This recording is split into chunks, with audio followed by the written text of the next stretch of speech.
Açúcar mascavo também é bom? Eu ia pular essa pergunta, mas já que você perguntou, eu tenho que te responder.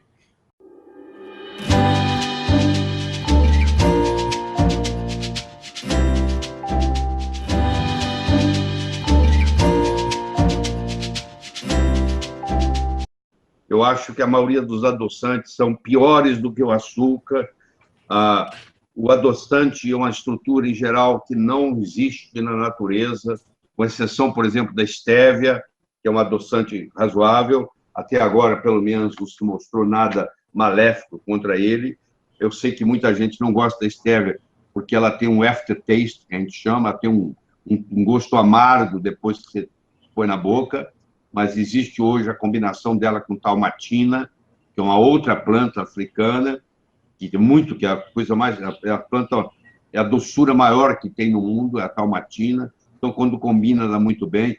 Todos os outros têm problema. Sacarina tem problema, o aspartame tem problema, a sucralose tem problema. Eu não tenho tempo aqui para discutir em profundidade tudo isso, mas se for discutir, você vai ver que entre os adoçantes em geral e o açúcar, eu acho que eu ficaria com açúcar. E o açúcar, ele vem de várias formas. Ele pode ser um açúcar, por exemplo, demerara, ele pode ser um açúcar cristal, ele pode ser um açúcar refinado, entendeu? Ele tem várias formas dele se apresentar. E quanto menos industrializado ele for, mais nutriente ele é. Açúcar mascavo também é bom? Eu ia pular essa pergunta, mas já que você perguntou, eu tenho que te responder. Açúcar mascavo, infelizmente, no Brasil, a maioria está contaminado com fungo. Então, apesar de deveria ser, na teoria, o melhor, infelizmente, a maioria está contaminado com fungo. A mesma coisa acontece com o amendoim brasileiro. Aliás, o amendoim já não é um grande grão, tá? Ele não é uma grande coisa. Mas não é só isso, não. O modo como é armazenado o amendoim no Brasil, ele contrai um fungo. E esse fungo gera uma toxina chamada aflatoxina. E essa aflatoxina, entre outras coisas, ela causa câncer hepático. Então, eu não recomendo você fazer uso de amendoim. Como, agora, o açúcar mascavo, se você sabe a origem, se você vai lá e compra da pessoa, e etc., e ele não ficou armazenado muito tempo, e não ficou úmido, não pegou fungo, tudo bem, ele é um grande nutriente, é o melhor dos açúcares. Mas, infelizmente, a maioria das amostras detectadas no Brasil tem aflatoxina. É o mesmo problema do amendoim. A outra toxina importante que nós vamos discutir são os chamados metais tóxicos. Então, nós nos contaminamos, está tudo contaminado. Os rios estão contaminados com mercúrio, o peixe está contaminado com mercúrio. Antigamente, você comia peixe todo dia, era bom para a saúde. O peixe, inclusive, era chamado um alimento para o cérebro, era um alimento cerebral, porque, em geral, o peixe, dependendo de onde vem, é rico em ômega 3. E ômega 3 faz muito bem para o cérebro. Mas, infelizmente, os peixes hoje também estão intoxicados.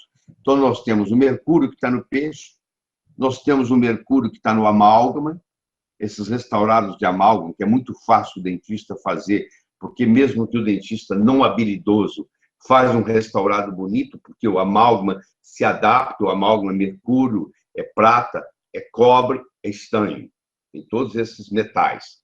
E como nós deglutimos em torno de 2.500 vezes por dia, a sua arcada inferior encosta a sua arcada superior em torno de 2.000 a 2.500 vezes por dia, cada vez que encosta, nós provocamos uma liberação de gás tóxico, principalmente de mercúrio, que é 50% do amálgama.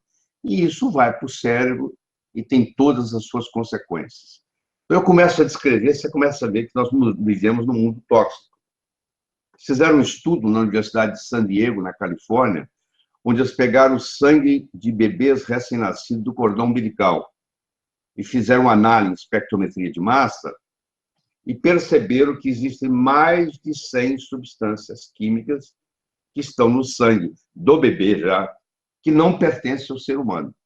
Ou seja, a intoxicação começa muito antes de você nascer. A boa notícia que eu tenho para você é que existem vários processos para você fazer detox, para você se livrar de muitos dessas toxinas. Por exemplo, se você usa coentro, um condimento, na sua alimentação, todo dia, contribui muito na eliminação de metais pesados. Se você, por exemplo, é uma pessoa que tem acesso à sauna, a sauna também contribui com o suor, de você eliminar muita coisa. Porque enchendo estrógeno, só sai pelo suor. Então, se você não sua, se você passa muito tempo sem suar, você não elimina isso. Nós podemos ficar conversando horas e horas e horas sobre as toxinas, mas nós temos que estudar os outros pontos. Mas o que você tem que fazer é ver se você tem metais tóxicos, se você tem xenoestrógenos, se a sua alimentação é muito de enlatados, porque dentro da lata que vem o produto alimentício, que não é alimento, ele é produto alimentício, ele tem uma camadinha dentro da lata, aquilo ali também libera xenoestrógeno, que também é derivado de petróleo. Então, o que você tem que fazer para intoxicar menos? Você tem que comprar no supermercado alimento, e não produto alimentício. Alimento não tem etiqueta do que tem, ingredientes, nada disso, a natureza faz. Se é uma coisa que você compra no supermercado, que a sua avó não sabe o que é, eu te aconselho a não comer, porque não é comida, é produto alimentício, porque vem com nome. Se você não consegue ler o rótulo, se tem nome difícil, eu acho que você não devia ingerir, porque provavelmente é algum tóxico que está ali disfarçado. Vamos dar um exemplo do monossódio glutamato. Todas as empresas que fabricam produtos alimentícios têm o direito, por lei, de enriquecer o alimento com monossódio glutamato. O monossódio glutamato aumenta o paladar do alimento. Então, aquela batatinha frita que você vai comer, você gosta, você está viciado na batata frita, na realidade, você está viciado, não é na batata frita, é no monossódio glutamato que está lá. Você vai num restaurante chinês, eles usam, um restaurante japonês, eles usam monossódio glutamato. O monossódio glutamato é uma neurotoxina. Ela ataca o seu cérebro, ela pode causar déficit de atenção na escola na criança, ela pode prejudicar o processo de manutenção do cérebro jovem, ou pode haver uma degeneração neurológica, e assim por diante. Então, nós temos que procurar evitar as toxinas. Essa é a primeira causa hoje de adoecer. A segunda causa de adoecer é você deixar de ingerir aquilo que você deveria, que é a parte nutricional. Toda doença vem acompanhado de um processo de desnutrição. A desnutrição acompanha o processo de adoecimento. O Departamento de Agricultura americano, de 5 em 5 anos, ele faz um estudo chamado NHANES. E esse estudo NHANES, ele avalia 5 a 10 mil americanos, o que eles estão comendo, qual a comida, leva a comida para o laboratório, analisa, etc. e tal. E nesses, como já estão lá no 7º, no 8º, tem pelo menos 40, quase 50 anos de NHANES. E eles podem comparar esses NHANES, desde o primeiro até o último que foi feito. E eles mostram que cada vez menos as frutas e os vegetais têm nutrientes. Por quê? Porque o solo fica pobre.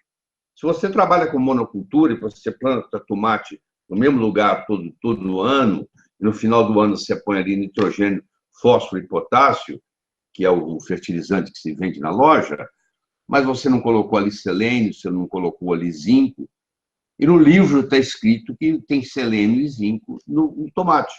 No livro está escrito.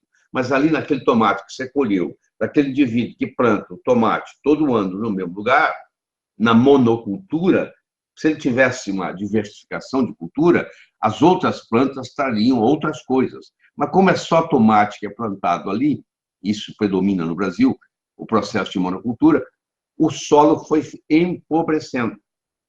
Então, você chega num momento onde você, mesmo teoricamente, tendo uma boa alimentação, você ingere vegetais, você ingere frutas, você não exagera no açúcar, etc.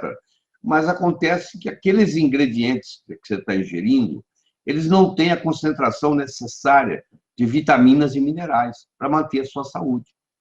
Então, você começa a ficar devendo. Para viver o hoje, você prejudica o amanhã. O Dr. Bruce Ames tem a chamada teoria da triagem. Ele diz assim, o corpo tem como meta sobreviver hoje.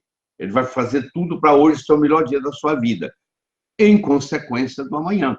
Então, ele puxa o máximo que ele pode para fazer você se sentir bem e estar saudável hoje. Mas, com o passar dos anos, você vai pagando um preço por isso, porque você não está ingerindo os nutrientes necessários para manter a sua saúde. Então, esse é o segundo grande problema. O primeiro é ingerir coisas que não deveria. O segundo é deixar de ingerir coisas que deveria.